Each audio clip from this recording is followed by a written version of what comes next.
I am joined now by Emmanuel Igah, a consultant in geopolitics and international development. Hello to you, Emmanuel. What is your take on the current situation, a deepening crisis here? Well, we were kind of taken by surprise by this new coup d'etat in the West African sub-region. We've had, as it was said in the introduction, several countries, Mali, Guinea, and Burkina Faso, already taken over by military governments. And we didn't expect anything happening in a country like Niger. They just had a transition successfully organized a couple of years ago with the arrival of President Mohamed Bazoum in power through well-organized elections. And when this coup was announced about 5 days ago, we didn't see any sign of it coming. It was a kind of relative calm in the political atmosphere in Niger. There wasn't any crisis, no visible signs of tensions in the polity in Niger. Then we just saw this coup coming. So it's a kind of a surprise. But I think this coup is a bit different from the previous ones because of the high stakes involved concerning Niger Republic. This is a country where the European Union, France, particularly the former colonial power in the country, and the United States have a significant presence. France alone has over 1,500 troops stationed there, all trying to combat the terrorism that has been there for quite a long time.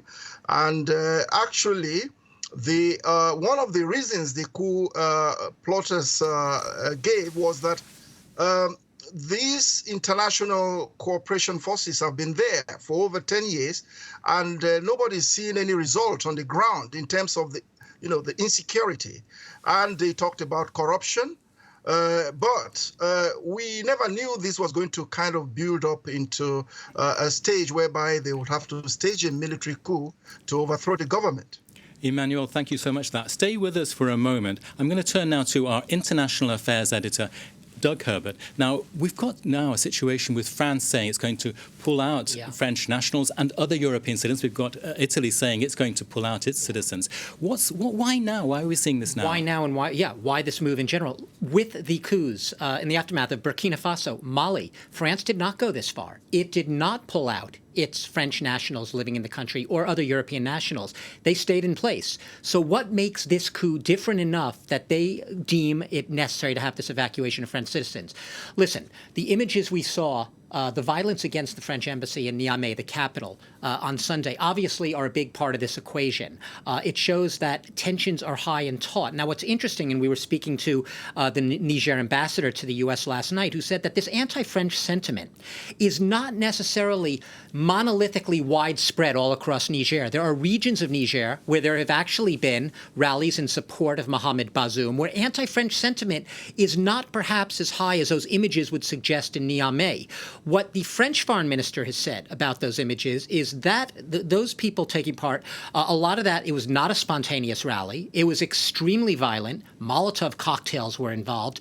These were people who were essentially doing the bidding of the putsch leaders. These were people who were rallying a minority, rallying to the message of the coup leaders, which has been one in the aftermath of their coup of scapegoating France, of scapegoating the West, of singling out these powers as, if you will, almost the source of all evil and sin and wrongdoing in our country right now. They have been weaponizing, if you will, the existing, sense of France not actually getting everything done, but they have been weaponizing it and accentuating it and whipping it up and making it worse. And that is what has lent urgency, perhaps in this case, to France. They see how the putschists seem to be, their will to get the population on their side, to whip up popular sentiment against France, against the West, beyond anything that it actually may be right now in the country. And that is where the clear clear and present danger, perhaps, to French citizens are. France has been very clear in the face of the accusations that it was somehow plotting with the overthrown government to militarily intervene. It said, our priority is the safety of our embassies, the safety of our citizens. And I think that they're actually being quite frank and honest about that. They want to get their citizens out. They see that the putsch, it's not going to get any better with regards to how people feel and where sentiment is with respect to France and the West in general. So we've got tension, and part of the equation now is this situation with ECOWAS. I want to go back to you, Emmanuel Igah, to talk about ECOWAS's position on all of this, including sanctions. They are far-reaching. They're threatening even military intervention. Can it make good on that threat, Emmanuel?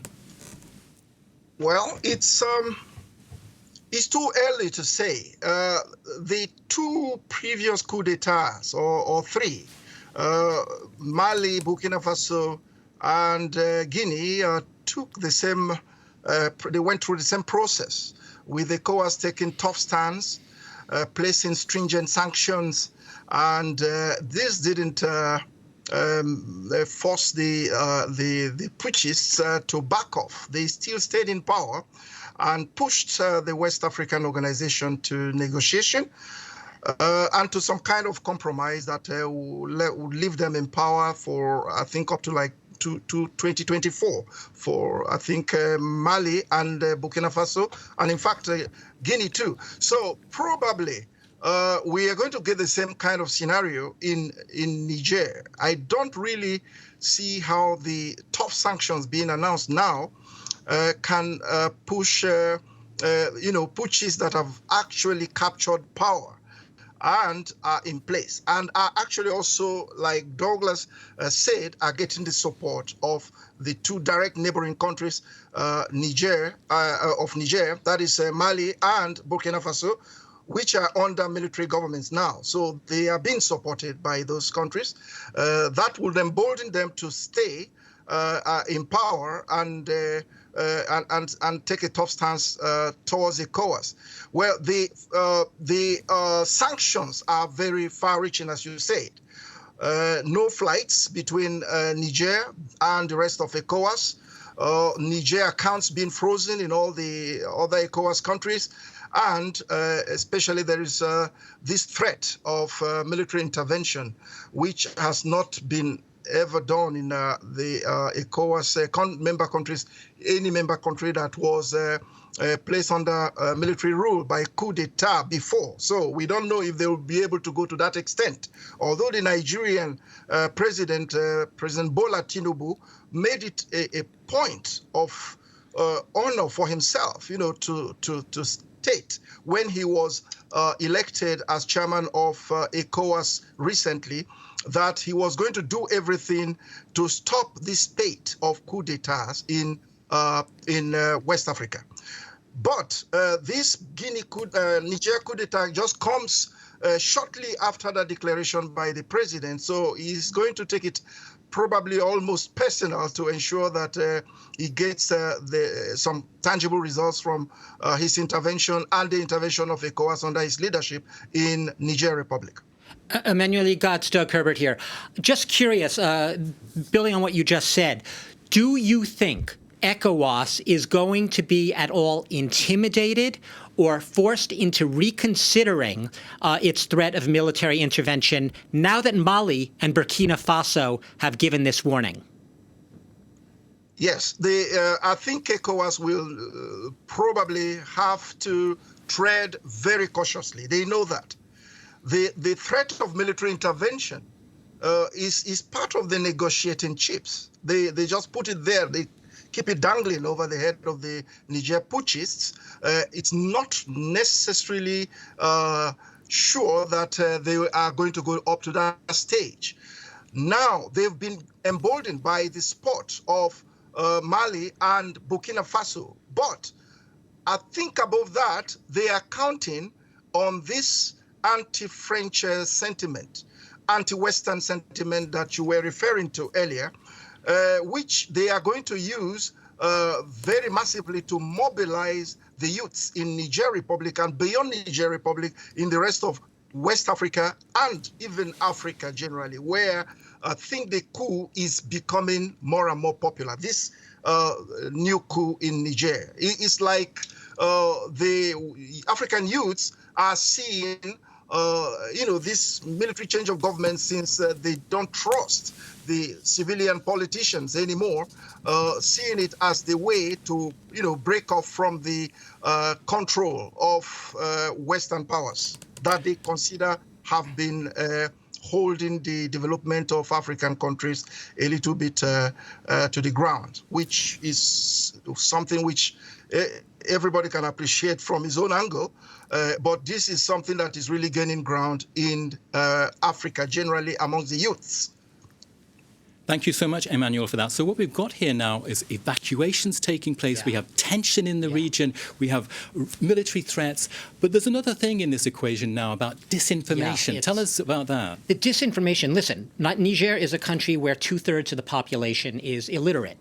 Illiteracy doesn't necessarily mean that you automatically latch on to disinformation, but it does make a country in that position more susceptible to disinformation, misinformation, propaganda, conspiracy theories. And that's exactly what we've been seeing, especially with the advent of the Wagner forces, Russia, the pro-Russian sentiment. A lot of this is based on raw emotions and feelings, angry feelings, bitter feelings, prevailing over a search for truth, a search for facts, hard facts.